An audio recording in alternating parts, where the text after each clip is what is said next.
Good afternoon. We'll call the May 29th meeting of the Budget Advisory Committee to order. Can I have a roll call, please? Chair Bergman. Here. Vice Chair Hall.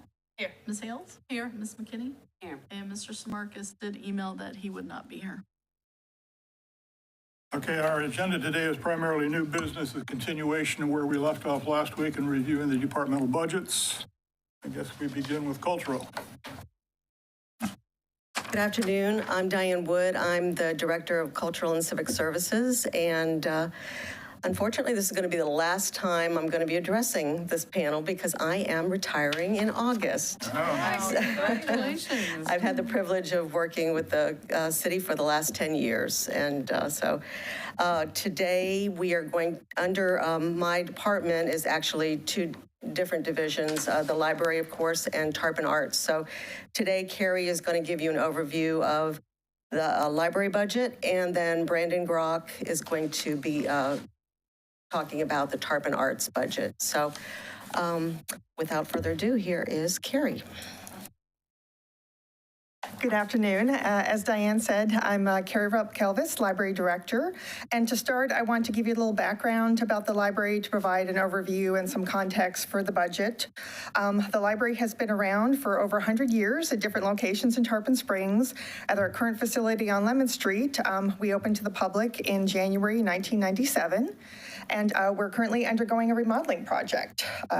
And this is funded in part by the Florida Department of State Division of Library Information Services.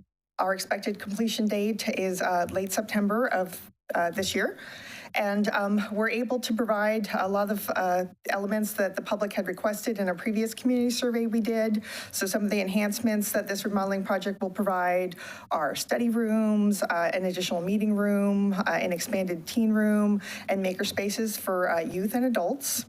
We're also doing another survey now currently available online at Connect Tarpon Springs and available paper copies at the library because we want to ensure we're continuing to meet community needs and plan for the future. We have a library board, much like your board here, made of Tarpon Springs residents who help us with items like the survey and strategic planning, programs, services, and policies. We also have a Friends of Library board, and the Friends of Library organization is a 501c3 nonprofit that exists to support the library. And you'll see their budgetary impact on our library memorial account, 1503. And the projected donations from the Friends this December are $20,000, so that's why the budget shows the $20,000, and you can see it divided into the different line items. They fund special collections like our musical instruments, seed library.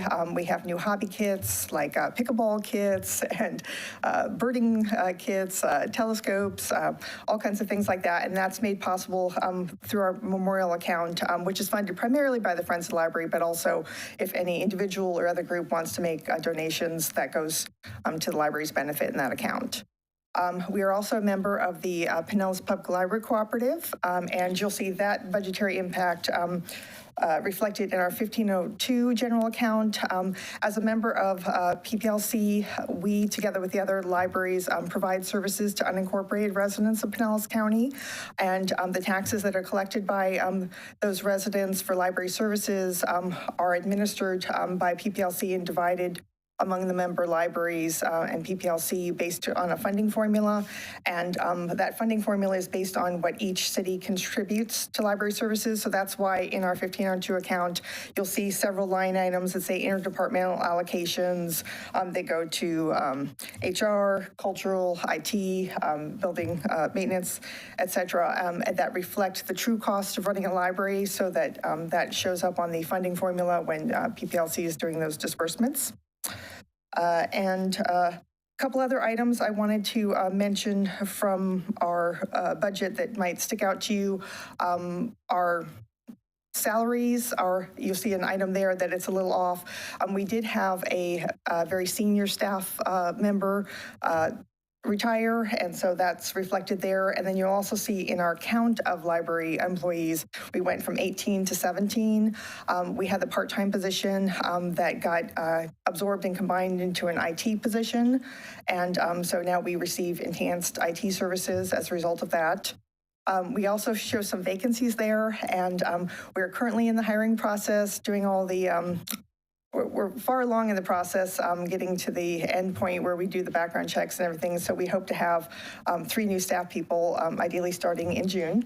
So those would be filled. The other difference you might notice, because pretty much our budget is not significantly different from last year, but you'll see in our operating expense, the 150252, that it's gone down, and a result of that, I believe Ron had already addressed it, that finance took the different divisions and departments that requested computer replacements.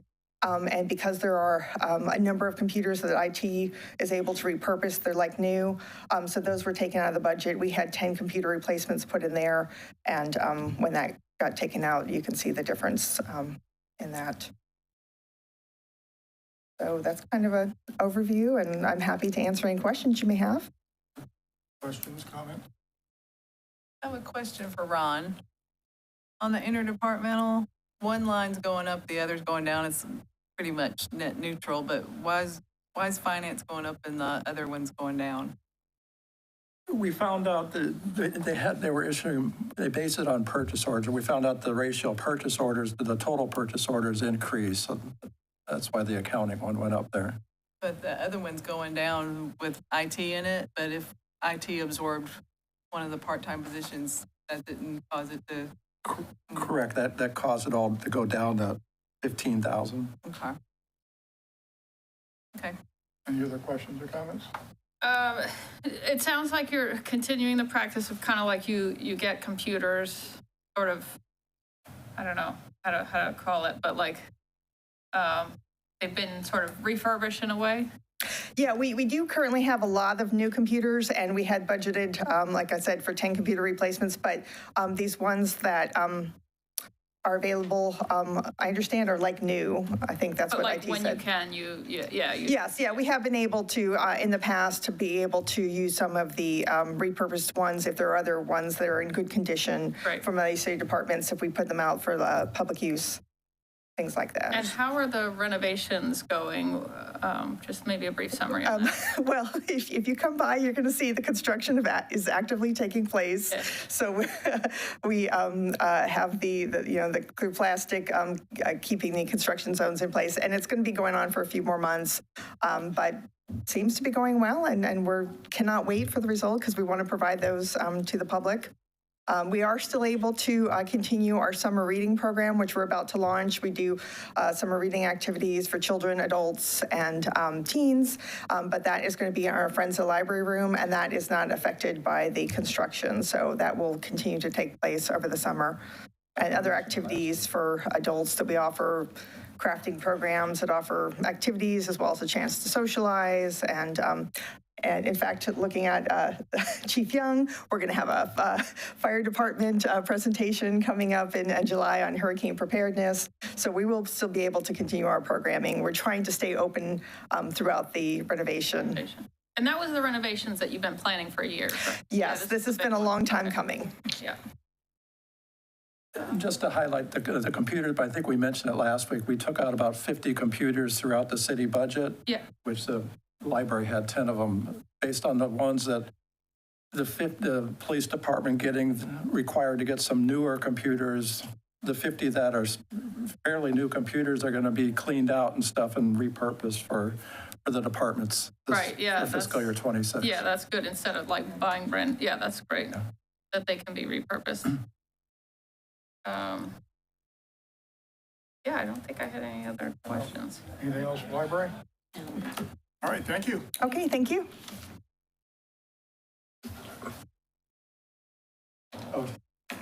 Hello, everyone. Good afternoon. My name is Brandon Groff. I'm the Marketing Operations Manager for Tarpon Arts, and I'll be taking over as Director of the Cultural and Civic Services Department when Diane retires in August. So you won't be seeing more of her, but hopefully you'll be seeing more of me. I put together a packet for each of you. Apologies for not putting it in Civic Plus. I didn't realize that we had to do that beforehand. And just wanted to point out a couple different items for each of our accounts. You know, Tarpon Arts, we oversee the Heritage Museum, the Safford House Museum, the Performing Arts Center, and the Cultural Center. So we're in charge of booking all the shows and presenting the plays and different programs that you see here in the Performing Arts Center on the weekends or in the Cultural Center. And that includes our community theater, flip-flop opera, and other programs that we do. In total, we do about 55 to 60 shows a year between all of our venues.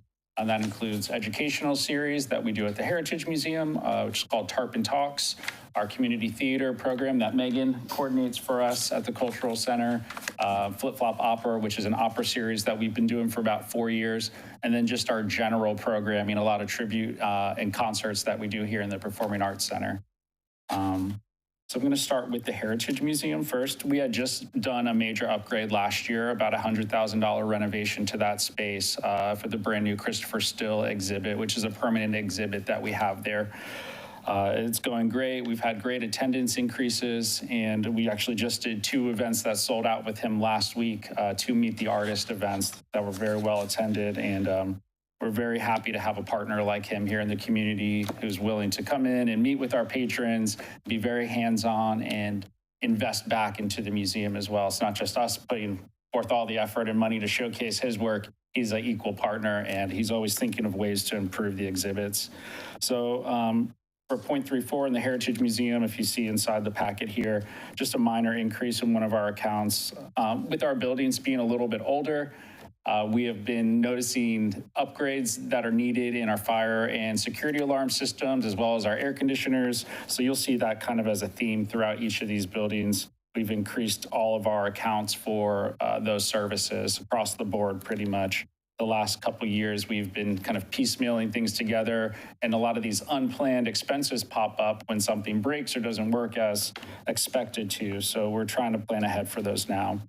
Next season as well, our next fiscal year, we'll also be doing a Black Heritage exhibit. We're partnering with members of the community to put together basically an exhibit that showcases the prominent members of the historical Black community here in Tarpon Springs. And it's going to kind of come together as like a family tree, starting with the barbershop. One of our local residents is donating a barber chair, and we're going to build out from there, because at that time, that's where everyone in the community would gather to meet, to tell stories after church, and then the community would grow from that point. We're also planning to do an expansion to our Christopher Still exhibit in the upstairs loft area of that space. So we budgeted $5,000 for that, and that exhibit will be showcasing is House of Representative mural series that is currently in Tallahassee, which we will have a hands-on exhibit where people can interact with the art in a very unique way, and we're working with him to plan that out now. And then next for the Safford House Museum, again, just small increases for the fire and security alarm. We budgeted about $1,285 increase for that, as well as $360 for window cleaning, because you'd be surprised how dirty those windows get. Just small increases. Most of our accounts actually have gone down from last fiscal year, with the exception of us absorbing actually the theater department, which is Mike Racy's and Austin Williams from IT, from Suzanne, and as well as their costs associated with running the theater. So that's our big major increase. Other items that we're planning to update for the Safford House are security cameras. So we budgeted $3,500 to add security cameras to the interior and exterior of the building for monitoring, $500 for painting the office lobbies and restrooms, and then a little over $2,000 for a 10-foot mobile storage unit, because one of our major problems at all of our buildings, and especially the Safford House, is storage. We've run out of space, and in that old building, there's maybe 2 closets, and they're filled with decorations and Christmas supplies, and they're practically overflowing. So pending on approval by the Heritage Preservation Board, that's one of our plans for next season, to place that on the grounds for increased storage. You didn't have any impact there from the hurricanes? Very minor, just like down branches and tree limbs, nothing structural. We were very lucky. Some of our roofing tiles did become Frisbees and fly into other people's yards, but nothing major, thankfully. Good. Yeah, we were very lucky. And then 1608 in the train depot, we don't really manage that. The budget does fall under cultural, but it is operated by the Historical Society. They run it, manage it, staff it. We're kind of a liaison. When something breaks, we'll pass it along to building maintenance or put in a work order for them, but we don't really have anything to do with their day-to-day. But we did increase their fire alarm and security monitoring services and maintenance budget, just like the other buildings. That's an older facility, and it has been in need of increased love and care. And then for 1679, performing arts, that does see a pretty large increase for us, an increase of $57,500. And that's due to more shows, higher artist fees, travel expenses across the board for these artists. As inflation is affecting us, it also affects them. And the caliber of shows that we're bringing in now is a bit higher. We're competing more with venues like the Palladium in St. Pete or the Capitol Theater in Clearwater. We're trying to basically up our game and bring higher quality content here to Tarpon Springs because there is a demand for it. I'd say about 60% of our shows sell out, and that's across the board for all of our venues. But here in the Performing Arts Center, it's more like 70% of our shows are selling out. And right now we only do shows on the weekend, so there's only so many days that we have available to do performances. But we're working with the city manager to change that. And hopefully when a good opportunity comes and we can get a show on a Thursday that might be a better fee because it's not on a prime day like a Friday or Saturday, we'll be able to then book the shows on those days to give us a better opportunity to get higher quality artists at a better price. And in your business planning, you're saying the revenues kind of offset those increases. Correct. Yeah. So, for example, I put a little, see, one of the things about our performing arts season is it falls over 2 fiscal years. So our season goes on sale in August, and that's when our ticket sales start. So ticket sales from August through October fall on 1 fiscal year, but our shows don't actually start till October and beyond. So the shows are happening in the second part of our season, which is in the next fiscal year, if that makes sense. So our revenue on paper is split between the 2 fiscal years. So for example, this year, since October 1st, you look at our revenue to date, it's $150,000 approximately in ticket sales. But if you go back to August 5th, when our season went on sale, it goes to $290,000 because we have a high membership, and those folks will come in early. We give them access to early ticket sales. So all of those dollars that are, being spent towards the shows happening in October fall in the previous fiscal year. So I just wanted to point that out. That's why I put that example in there. And we're expecting to do the same kind of numbers next year and hopefully end up with even higher grosses. Awesome. Yeah. And then we also were approved for a $50,000 Department of State grant to support our general programming. Now, that's based on the governor signing the budget and approving it, but we're hoping to receive that grant this year and help offset some of these expenses as well. And then last, 1602, this is where we saw our biggest increase. And again, that's due to absorbing the theater operations staff and their expenses, bringing them into the Cultural and Civic Services Department. And then we just had some minor increases, which I listed out on the top of the first page of the 1602 budget. Stuff for budgeting for AC and fire and security alarm repairs, small printing increases, communications increases, and some travel expenses for our conference. Every year we go to New York in January for the biggest entertainment conference in the world. It's called APAP. And that's where all of the artists and agents and their managers gather every year in January for showcases. We'll see maybe 30 to 50 shows in 3 days. And that's where we find a lot of our new acts and talent that we want to bring here. So we do have a pretty good staple of artists that we rotate through every other year or every third year. But it's great to go up there every year and to find new artists to bring to Tarpon Springs. And then a couple of other expenses specifically for the Cultural Center.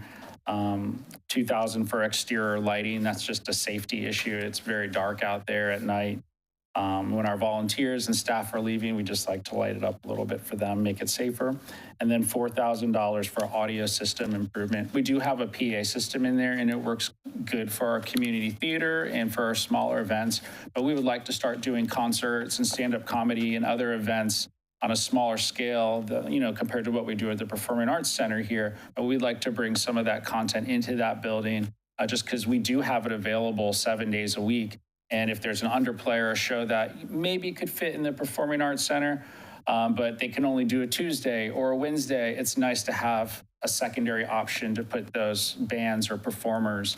We do have 70 seats there, so on a higher ticket price, theoretically, we could do some of the acts that we're doing here in that space as well. So that's what that $4,000 is, to improve the audio system, to add monitors and some other audio equipment to make that more viable. And then the second page of 1602, couple expenses like an acoustician, and then $5,500 for closed captioning services. Last year we had an actual cost of $6,500 for that approximately. So just, I just wanted to mention that I did see that was decreased by $1,000, and it's something that we could talk about or figure out why it was dropped. But as I was going through the receipts and invoices from last year with Austin, he had pointed that out, that was one of the items that was lowered. And then upgrades to our lighting system, we had budgeted $15,000 for upgraded lenses and lights, and that's to upgrade our lighting package that we have in the theater. We do have a good setup, but it could definitely be better. A lot of our equipment is starting to age out. Our 2 speakers on the front of the stage are 27 years old. And partially due to the fact that we only do shows on the weekends, they've survived this long. But if we were a real Roadhouse, like a Ruth Eckerd or a Straz, and doing shows 5 days a week, they probably would have needed to be replaced about 15 years ago. But at the moment, we're working on upgrading our lighting, because that's where we're going to see the most bang for our buck, if you will, as well as a new mixing and sound system for the board. Currently, like as we're talking now through these microphones and this system in here, right now in the auditorium, if someone was to come up to the public comment stand and they were to start cursing or saying profane things, we don't have the power to mute them or to turn off their mic. So all that stuff is getting broadcast out on our 3 cable channels and on the internet. So with this upgraded system, we'll be able to do things that sound relatively simple, just like mute someone, but we'll be able to control the volume to mix. Like, for instance, when the mayor was sworn in, we had someone sing the national anthem. We had no way to EQ that or make them sound good, like as if we were mixing an artist performing on the stage. So that's what that upgrade is for. It's going to give us a lot more control and power over the different microphones and audio systems that we use for the BOC and other board meetings that happen in that space. And kind of falls into the next one too, the TriCaster Prime subscription. When we originally invested in our broadcast equipment, some of the features that came in that board were included, but as time went on, like a lot of other things, they moved to a subscription base. So now to use features that we need to run our broadcast, we have to subscribe to their services. So that was an increase that we saw this year as well. Any questions about anything before I go to the last page? Just remind me, I might have missed it in your presentation, which you've given us a ton of background, which is super helpful. Thank you to understanding, kind of gives us a nice picture of kind of like where you are and like what you have planned for the year, which is exciting to see. Does increase, it looks like there's an increase in salaries and wages. Is that because of the changes and We're taking on 2 full-time employees. Okay, Yeah, okay. yeah, along with the theater operations budget. Okay. So that's Just transferring in from another area, right? correct. The Yeah. positions exist, they're just coming under your purview. Okay. Yeah, they had been under IT with Suzanne, and next fiscal year they'll be moving into cultural. And then I just wanted to give you a little background on the benefits of upgrading the lights. We did purchase $19,000 in new lights this year and intend to do another $15,000 next year. And that may be enough to get us to where we need to be. But maybe next year we might be asking for a little bit more. So I just wanted to give you a little overview. and eventually the speakers in the front? Yeah, that would be the next plan. We did apply for a grant this year to fund that project. We did not get it, unfortunately, but that's our next year's big project, is to replace the PA system. But with these upgrades, the current ones we did this year and the ones we're planning to do next year, we're going to be saving up to $6,500 in reduced needs for bulbs, gels, and other accessories. The cost of gels will be reduced from $1,500 to $500 or less per year. And on the old lights, those are the little colored transparent pieces of paper that you would clip Gel. on. Okay, Yeah, like a to gel cause color. the lights to be whatever color you desired. You put a pink one over the light to make it a pink light and so on. Now these new lights, the LED ones, all have that technology built into it. We're going to be moving, once this project is complete, we won't be asking for these big purchases every year. We'll be moving to a 10-year cycle, which is about the average lifespan for these type of lights. This year, we'll be replacing 60 high wattage older bulbs, older light fixtures with 40 new energy efficient lights, which will cause up to an 80% reduction in power. And that's, leads for our sustainability initiatives. It saves money. And it's something that we feel really strongly about, not only to better our performances and our artist and patron experience, but it's good for the city in terms of sustainability and helping the environment. Yeah, that's pretty much all I have. Are there any questions? I know I gave you guys a lot of information. Questions? On my side. More for Ron again, sorry. I just would like, and whenever you have time to do it, if it's too cumbersome, don't do it. Like a 24, projected 25, budget 26.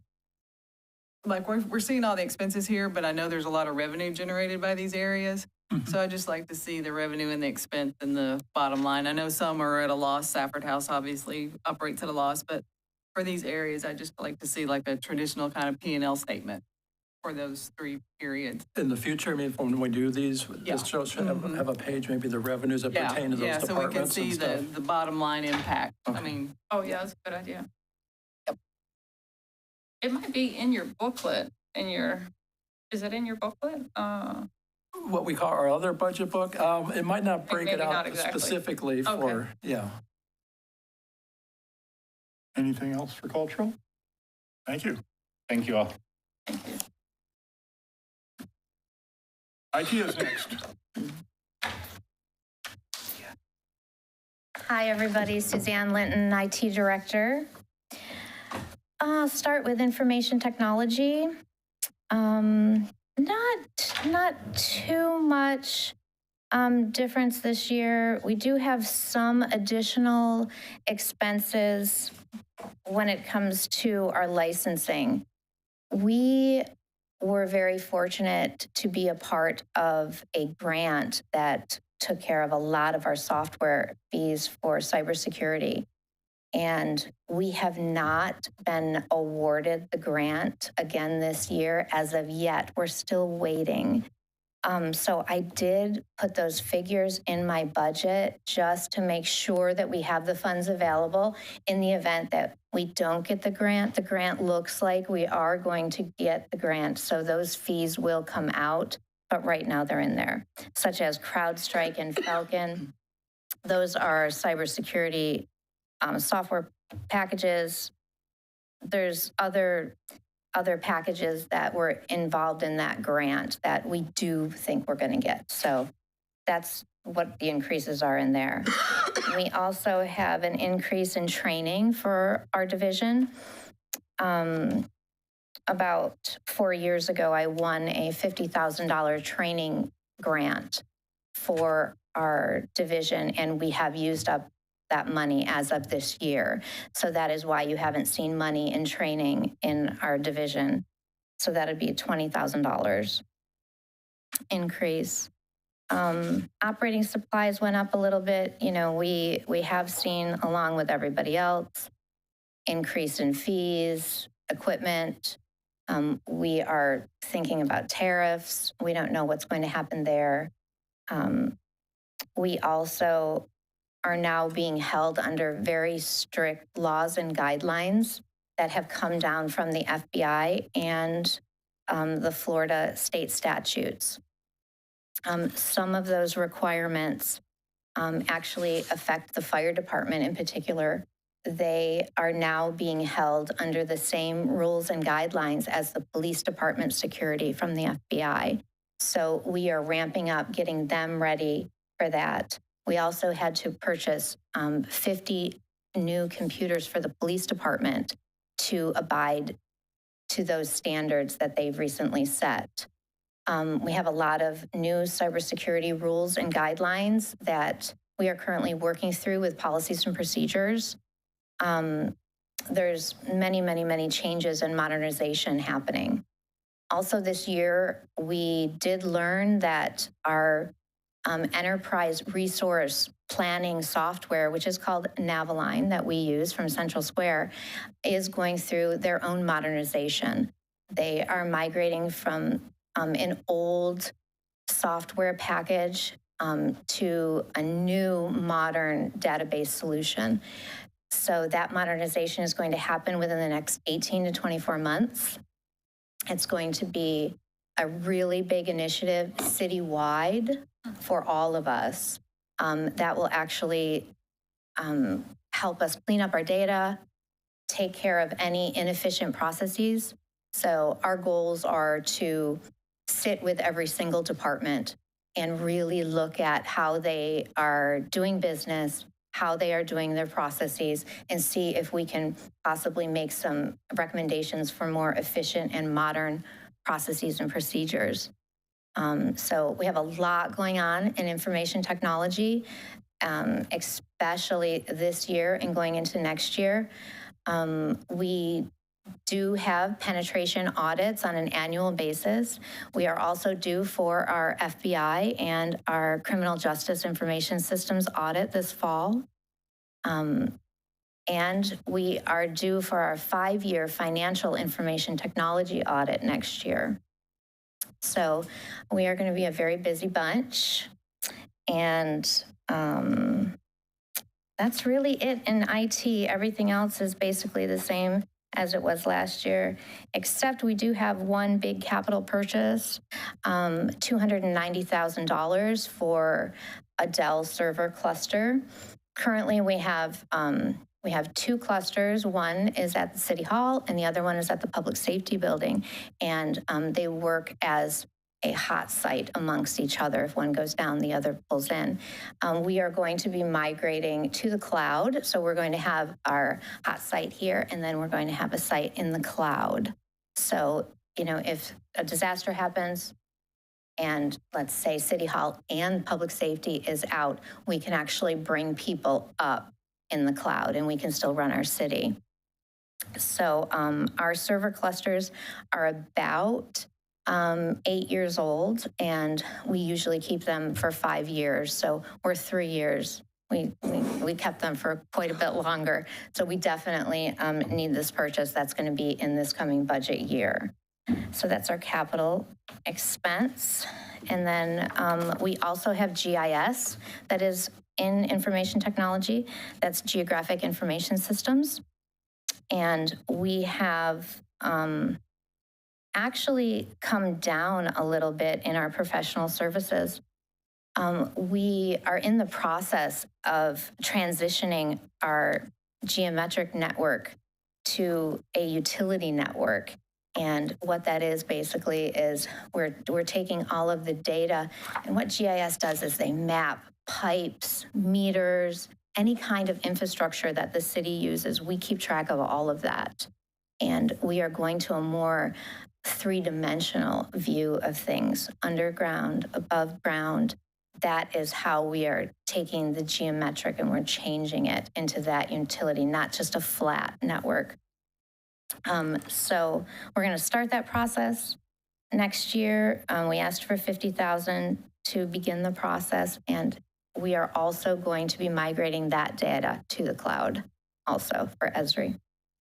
That modernization, I mean, I think it's obvious, like it'll just help manage the pipes and all that if they can see kind of 3-dimensional as opposed to 2-dimensional. Like where they're stacked, you know, you have a pipe underground and then you have another one Like that's on running across, top. you'll see and it then, all. yeah, you'll Okay. see it all as it goes. And then above ground too, there might be a big meter on top. So you'll see all of the pipes in their 3-dimension. Is that like what our Public Works uses to keep track of things, or what is it, like, who uses this exciting software? The whole city. Actually, when you have a water main break, or call before you dig, Okay, anyone that calls and says, you know, hey, I want to put a fence in, we go out with our GIS and they bring it up on iPads and they can see where every single pipe is, where all the fiber is running. okay, We know where everything is underground. And we've done a really good job mapping everything. It's taken a long time. It's been about 10 years in the works. I've had them 10 years now. And we just finished mapping all the cemetery plots. You know, so as we grow, we keep bringing more things in and mapping them. And we do a lot of emergency management with streets, stormwater, inlets. We did a big project with the boats and the mile markers and all of that. So we map everything in our city. okay. And we have portals, like the Santa truck, for example. We have him in there and he runs around the city for Santa. So we do everything Okay, with cool. GIS. That was a nice addition. Did you like the Santa did. truck? That was made by Frank Ellis in our IT department. And if you guys have seen the new website, we have Spongy, our little AI chatbot. That was made by Andrew Case in our IT department. So we do give them some fun projects now and then, you know, get them out of the real IT world, and we give them projects that help the community. Have you compared to other cities what they're using and things like that? Do you compare what we use versus what they use? Every day. Okay. Every day. That's the first thing that I say to everyone. Did you call Pinellas? Have you talked to other cities? Have you, everyone has their own software package that they use. I'm really big on integration. I don't like departments to go and buy a software program where their data doesn't flow seamlessly into our programs. So we always call before we buy anything, and we talk to the people. How do you like it? How was your transition? How's support? Have they had any breaches in security? Things of that nature. So we always ask, what is everybody else doing? How does it work for you? How will it work for us? How can we integrate that into our infrastructure? That's a big one. Any other questions or comments? On the Navaline maintenance line item in here, is that our normal annual charge, or is that because we're getting upgraded too? That is our normal annual charge. What that also includes is if you've seen our online portals where you can pay your utility bill online, where you can, we have an employee self-service portal, we have miscellaneous receivables portal, code enforcement portal, all those online applications and portals all funnel back into this enterprise resource planning database. And our system, which is Navaline Central Square, it handles the entire city. Work orders, payroll, HR, anything that you can think of, it all flows back into our big finance package. So it is the heartbeat of our city. And we're really excited for this new modernization because it's going to really push us into the modern age, and you'll be able to see as IT starts rolling out more and more of these packages, you'll definitely see as you go, the citizens are going to see this big modernization push that we have. The modernization going to help reporting, Ron? Are we getting rid of the green screen? Yes, we are. I like the green screen. You're the only one that knows how to work. Yes, unfortunately, the green screen is going away, and yeah. I hate the green screen. I know, it's very unfortunate, but it's going to be a lot of work, and it's all good. It's a great great time to be doing this. And we're really excited to start the process. We've already started, internally. And so it's going to be a big project, but we're really excited to get it going. We're just going to be really busy. Is Naviline the budgeting system that you use? Yes. Okay. Yes. So I wasn't getting the It's not green context. screen. It's a green screen. I'm envisioning this green screen. Well, what the green screen is, do you remember if you've gone into an airline and you see how their screens look like the old DOS-based systems? Yeah. Well, the system that we have, that's all IBM. IBM mainframes used that type of system. And normally you'll see them worldwide with banks, airlines, big, huge organizations. And that's where our data sits, is in an IBM mainframe. So we are just going from that mainframe and we're going to a Microsoft solution where we can actually tie into that better for reporting and analytics and dashboards and just ease of use.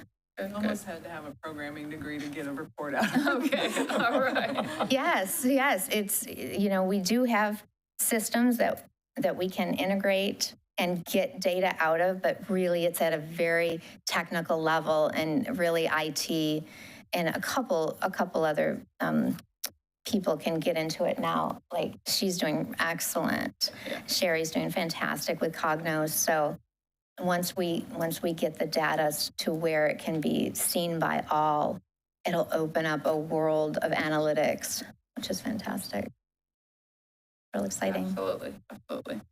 Yeah. Any other questions for IT? Thank you. Thank you so much. Bye, guys.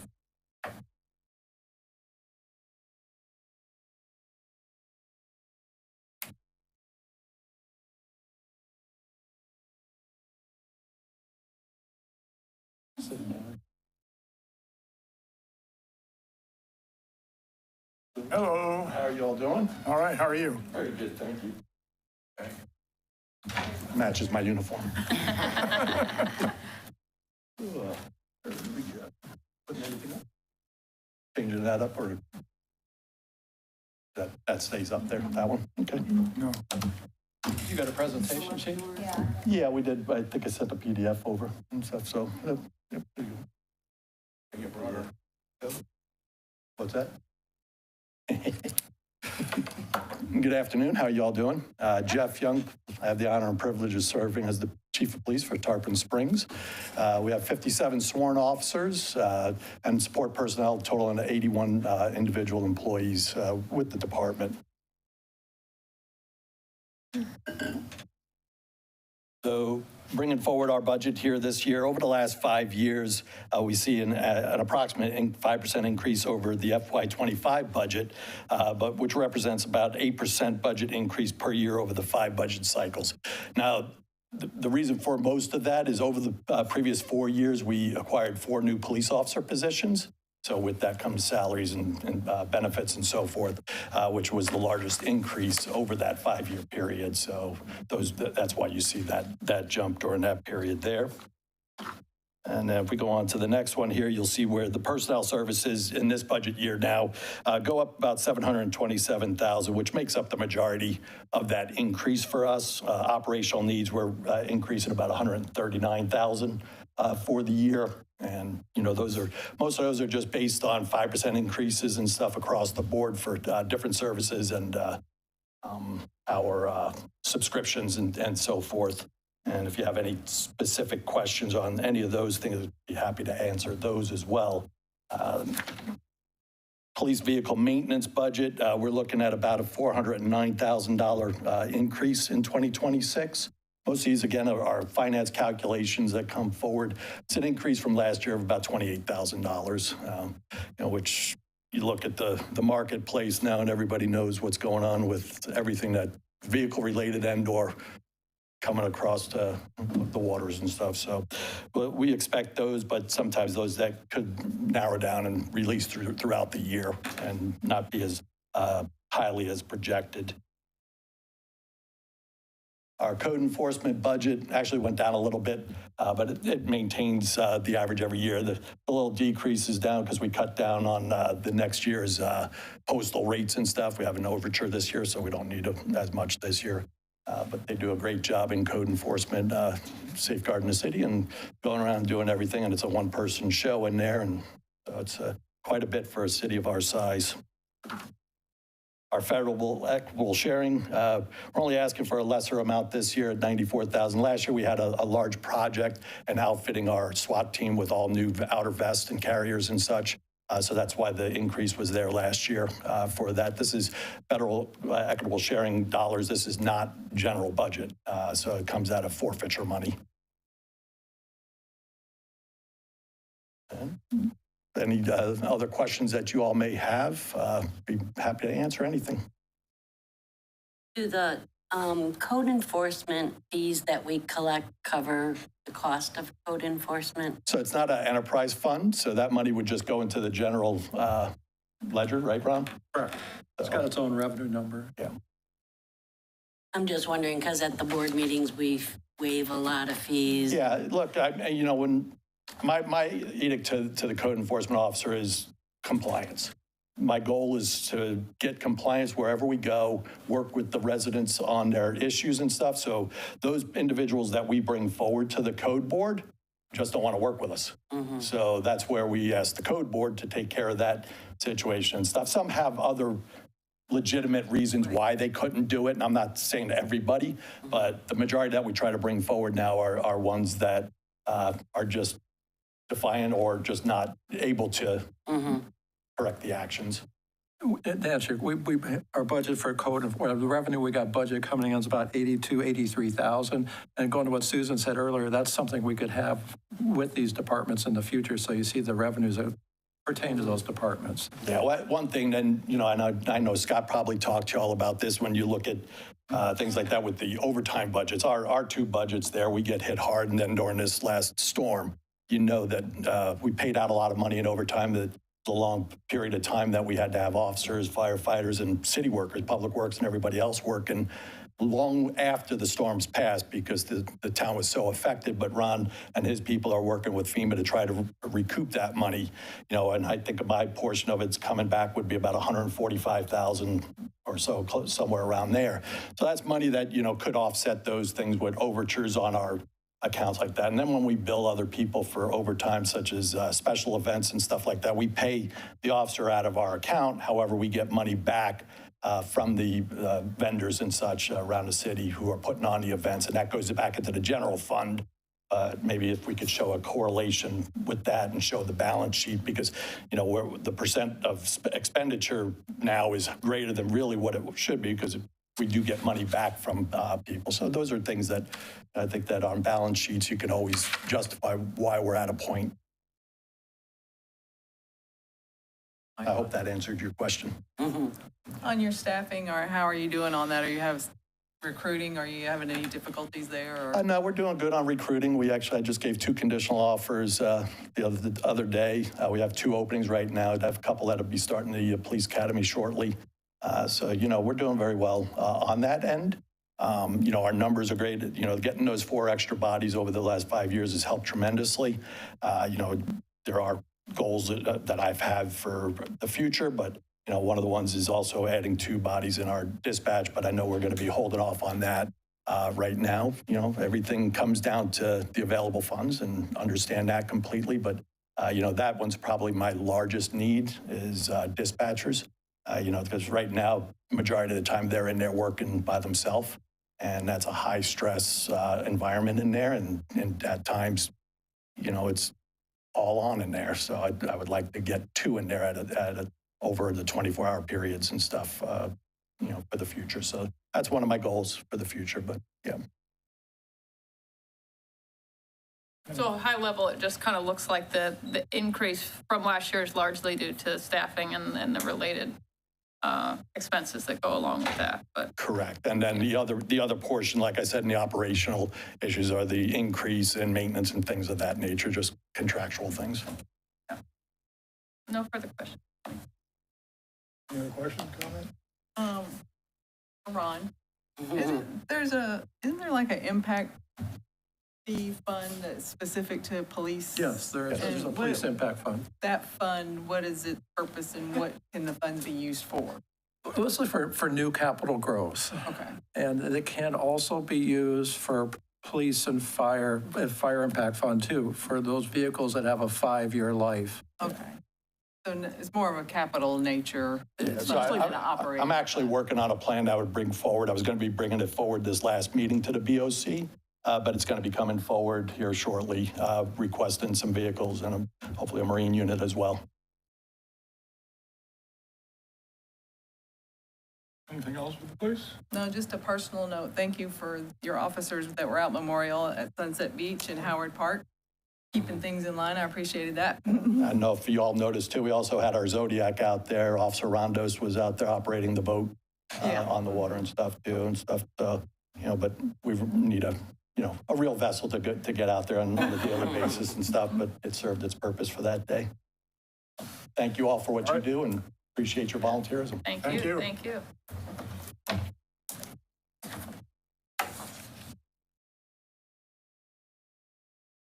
Project management. Administration, I should. Either one. What we do, it's who we are. Good afternoon. Good afternoon. Let me get logged in here. So I'm Bob Robertson, Project Administration Department Director. I'm also Interim Public Works Director, so you're going to get to see me for 2 in a row here. Okay. If you're not familiar, the quick overview of Project Admin is we are essentially the de facto engineering department for the city.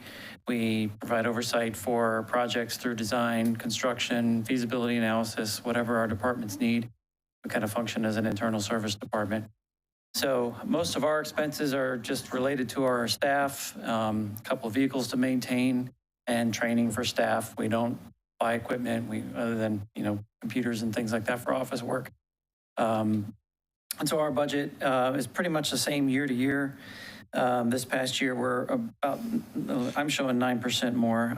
I think we've been chopped up a little bit, Ron, but mostly the slight increase is just we've added a little bit more money for training this past year. But otherwise, that's the overview of my department. I will say that our expenses are split 52% to water and sewer, 21% to stormwater, and let's see if that's the latest numbers.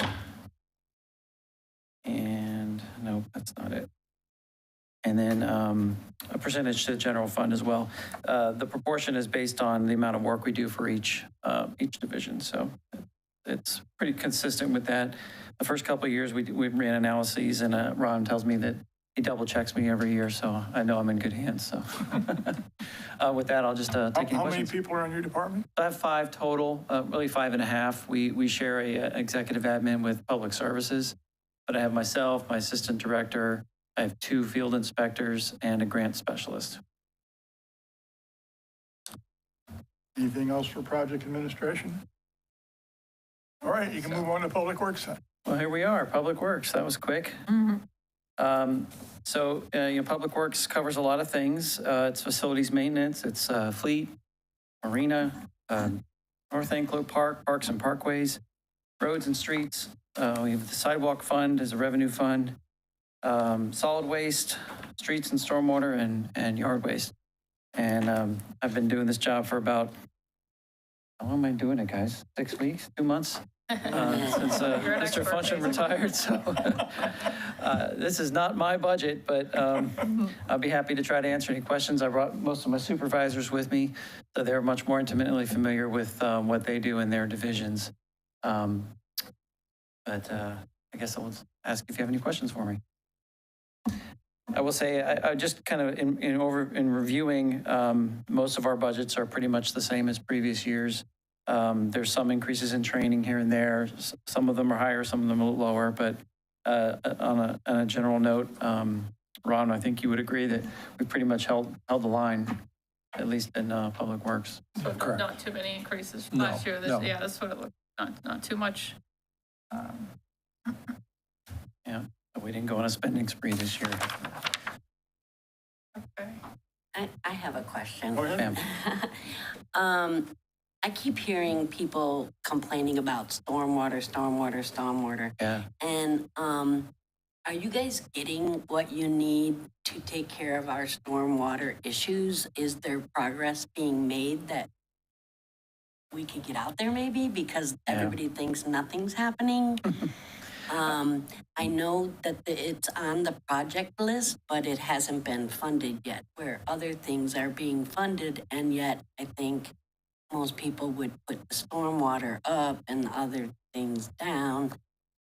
I'm just wondering, are you able to move forward with repairs with this budget, or would you like your projects moved up? Well, the short answer is yes, we're okay. Stormwater is its own utility. It's an enterprise fund, and we do have a monthly charge that is in part of everyone's water bill. So we do have a revenue stream that mostly funds operations, maintenance, street sweeping, the important things that keep the surface waters clean. A decent portion of that is set aside every year for capital projects, which would be the drainage projects that you're talking about. But it's frankly, it's not enough. We know we have a lot of work to do, and being a coastal city, we're always going to have flooding issues that we have to address. There's some discussion about potentially looking at some finance options to bond some projects going forward. We're open to that, and we'd love to be able to do that. The last couple of years, the big project that we've been working on is the single largest stormwater project we've ever done, which is right here behind City Hall. And that took up quite a few years of the money that we had set aside doing our project as on a pay-go type system. So we weren't borrowing money, but it also meant we weren't doing any additional projects because the one big project was using up all our funds. So that project should be wrapping up this year. We're looking to start kind of reigniting some of the smaller stormwater projects. And we've been doing a lot of check valves, that kind of work. Craig Park is going to get going here soon, raising the sidewalks and putting check valves in there. So there's a lot coming, and I do wish we had more funds, but at the same time, to do that, we would have to raise rates, and that's not always popular. We are doing a rate study right now that we do every 10 years to analyze what our rates are and how they, if they match up with our needs. We are looking at expediting some of these projects you're talking about. In fact, I'm not sure, Bob might be familiar with the stormwater ones, but we've moved some into the penny fund because some of the availability of money in the stormwater is sort of limited. It's a little bit over $2 million fund. 1.4, 1.5 is personnel and operating, so it doesn't leave much money left. So we're going to try to expedite some. We are planning and working on trying to move some of these projects into the penny fund, or as Bob said, having some financing to help cover some of these projects. Mm-hmm. I also wanted to add, we did apply for grants for 3 stormwater projects from the state. That would be state appropriations that they would put into their annual budget. We don't have word yet on whether we're going to get approved for that. So far, it's passed through the committees, but the governor has the final say, and we've been victim of that before, where we got line item vetoed on some projects in the past. But we are hopeful to get some money to move 3 stormwater projects forward. Other questions or comments? Oh, well, we have you as a captive audience. Yeah, Can let's you go. update us on Beckett Bridge? What's So going on what there? I know is that the Department of Transportation changed some of their design standards, and they did that after the county finished their bridge design. So it begged and pleaded, but the county was not able to get permission from DOT to use their old plans. They have to update those plans to the new standard. So they are paying their engineer to revise their design. And what it means for us is that the project probably won't get to construction until late next spring or early next summer, probably at best. And then big part of the project for the city is that we've got to relocate utilities so that the bridge can be done. So there's a whole timing thing that we're juggling.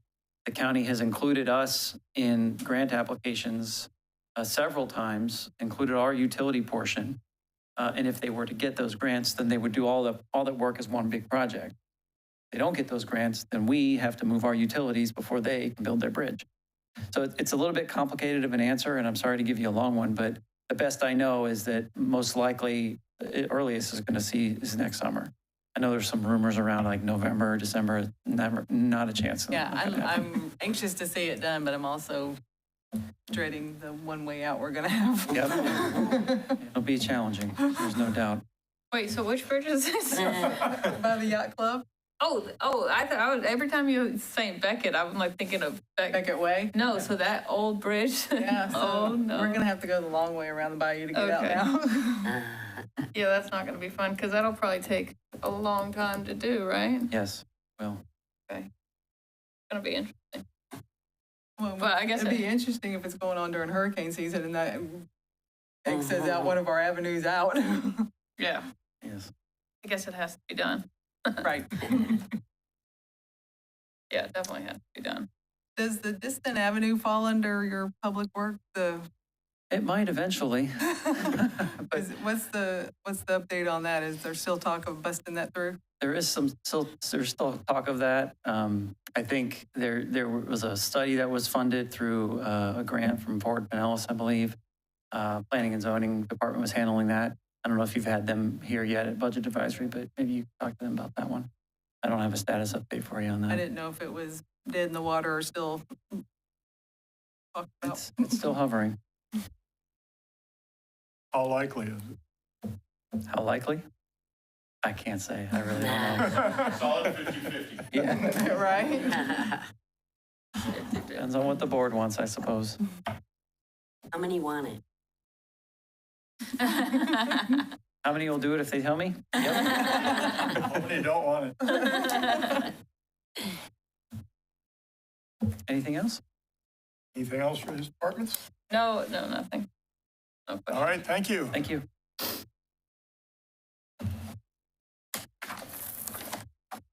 All right, that concludes the new business section of the agenda. Are there any public comments? Your question. How you doing? You too. Have a good one. Board and staff comments? No. We have to address next meeting again. Well, the last meeting, we moved it to the 18th of June, a Wednesday. It wasn't until I got home to go put that on my calendar, realize I'm going to be in Jacksonville that day. I have to do my annual in-person follow-up at Mayo Clinic for a medical condition. So I will be in Jacksonville on the 18th. So Okay. I'm available anytime. So let's see.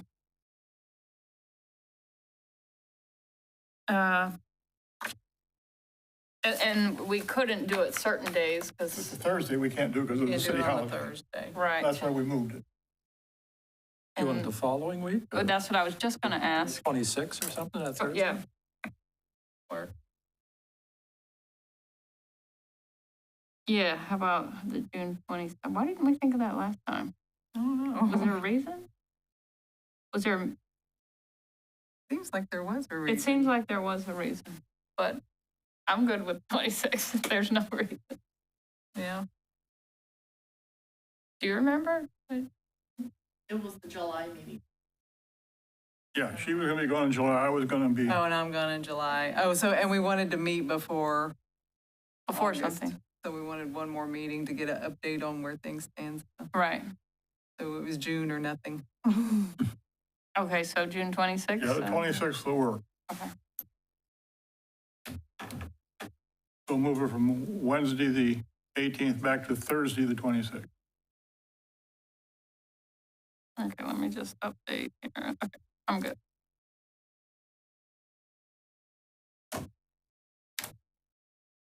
Okay, any other thing on the next meeting?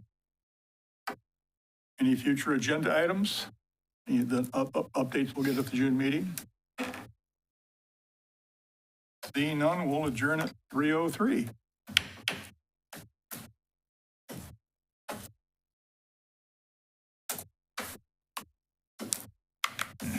Okay.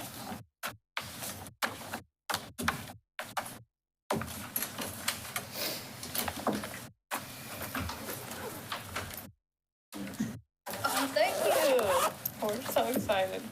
Getting a new dog. Yeah, I know. Driving is not good. Right, like, just go to sleep. Go to sleep. Don't have to use the bathroom every 2 hours. Yeah. Yeah, tomorrow, 6 a.m. We're just gonna try to get before the traffic. Enjoy it. Thank you, thank you. See you later. Take care. Where are you going, Kathy? So we're going to Dahlonega to pick up a German Shepherd puppy. Oh, are you? Yeah, Okay, cool. so it's an 8-hour drive and yikes, but otherwise we're excited. Sweet. Oh, it's so pretty up there.